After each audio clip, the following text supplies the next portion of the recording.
Hello, how's it going? Hope you're all doing well. Today is the 3rd, and as you can see, we have a hotfix, patch, update, whatever you want to call it, from today. I'm going to go over it real quick. So, right off the bat, it shows the sizes of the updates, biggest one being the Xbox update, almost 12 gigabytes. There's that. There's some art and graphical fixes, which is good. I've been seeing some weird texture problems lately and some weird graphical errors, which might be linked to server stability, but a few fixes here. Headless creature corpses no longer lack flesh texture. I've seen that one a few times. Yeah, so a few of these here. The Raider Warlord helmet no longer causes characters' facial hair to disappear. That's one I saw. A couple fixes there. Under camps and workshops, so snapping toggle is now in effect, I guess. Or they moved it a little bit. So the button has been added to the UI when placing or editing certain camp objects like fences or bar sets, weapon racks, light boxes, and wall letters. This allows players to decide whether they would like to enable or disable whether they will snap to other objects. So it's kind of cool. It might help put letters on the wall a little easier, that kind of thing. Going forward, players no longer need to decide between snapping and non-snapping versions of these objects in their build menus, and instead can simply place one version and decide whether to toggle snap on or off. That's kind of nice. That's a good fix. The washer and dryer is fixed now. Great. Wonderful. Fixed an issue preventing a variety of weapons from appearing when assigned to display cases. That's a good one. I saw that one, a couple problems with that one as well. Floors fixed an issue that allowed players to move, scrap, or store floors that already had walls attached, which could result in floating structures. Now this one's unfortunate because a lot of people use this little glitch to make round camp buildings and different designs in their camp, and I'm sure there's going to be a lot of people who aren't happy about this. So if you have, if you knew how to do the glitch where you could make like a round building, technically I guess your camp is legacy now, so if you switch it up, you'll lose it forever. So blueprint it. Blueprint it and save it, or buy another camp slot so you can save it. Maybe this will come back. It's just unfortunate. I mean, it can result in floating structures, but who cares? I mean, who cares about floating structures? I don't think anyone has a problem with that. It's just going to restrict what you can do with your camp. So, whatever. The budget consumed by Brotherhood of Steel Armory is now consistent with similar structures. That's good, I suppose. And players can now correctly scrap stairs that have been attached to vault cat walkway pieces. This was kind of a problem too. You couldn't get rid of stairs once they were there, so that's nice. In Daily Ops, funny enough, in Vault 96, that's the frozen vault, if you don't know, where there's the ice everywhere. Every once in a while, Blood Eagle attack dogs would spawn, whether or not it was Blood Eagles. And it threw me for a loop at one point, because I was a little surprised. I was like, why is this dog here? But I guess they patched that. Again, 1 or 2 extra enemies in Daily Ops. I don't think that's that big of a deal. Items. So under items, the flares applied to Brotherhood Steel backpacks no longer appear to float. Great, that's cool. The carry weight booster now says it lasts for 30 minutes accurately. It didn't before. That's a good thing. I had a couple questions about that on how long it lasted. 30 minutes, now it should say it. One of the other big notes in the items section will be the legendary weapons. Single shot ranged weapons can no longer spawn with the last shot legendary attribute, which kind of sucks because last shot was really only great for single shot weapons. So if you have one of those, it's legacy now. So hold on to it. Don't re-roll it, even if it's something silly. You could probably trade it for a bunch of money soon, bunch of caps.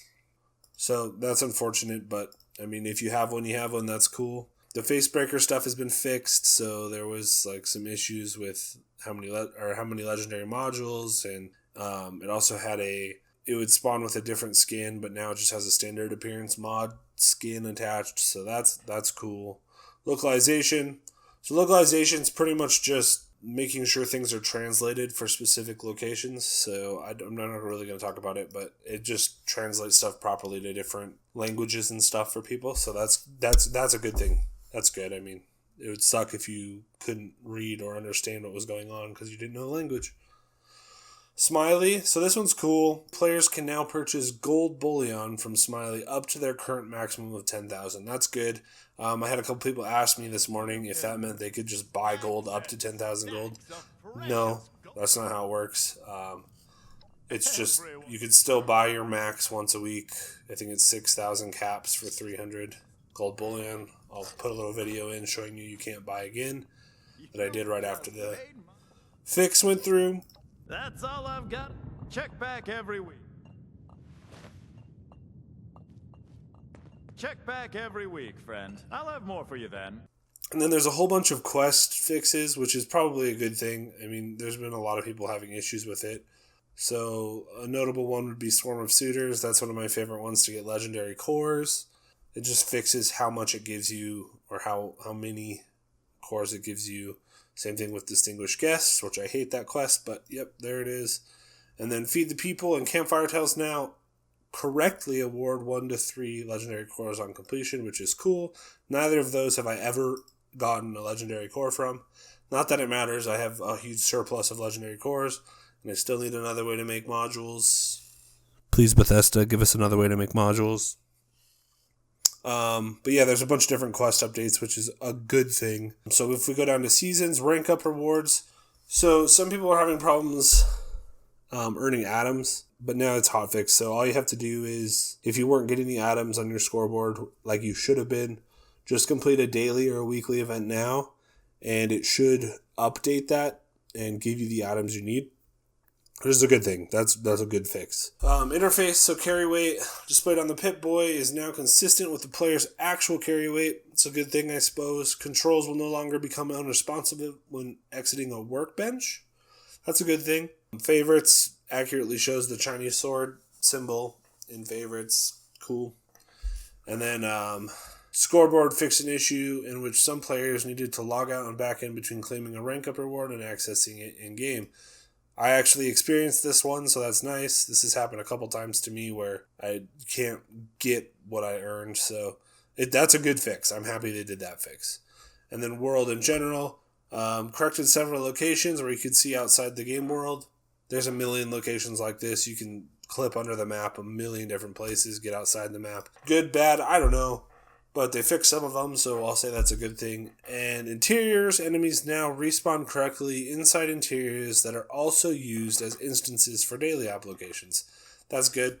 There were some problems with that, especially if you like to have different XP farm places, stuff like that.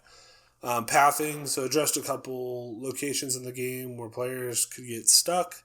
There are a lot of locations like this if you've played a little bit. If you have a jetpack or you are running any mutations that can make you run faster or jump higher. So, I mean, the more of those they patch, the better.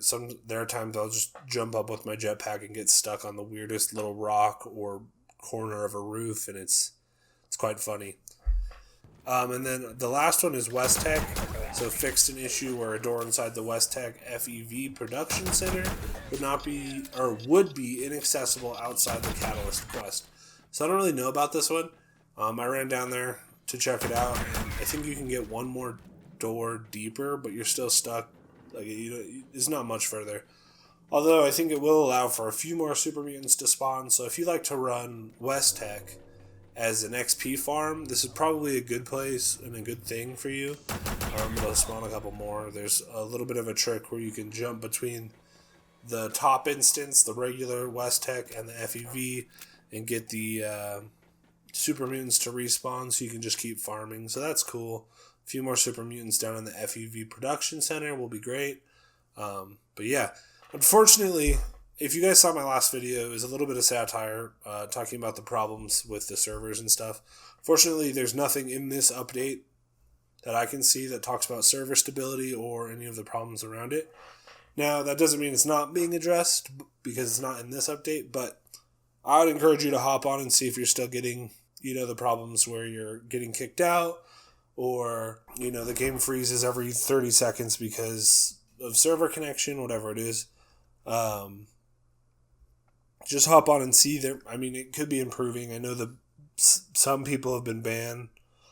Right now it's sitting at a 72-hour ban, which is fine. But, there's that. We do have a few new things in the Atom Shop, which is cool, so I'm going to just cover those.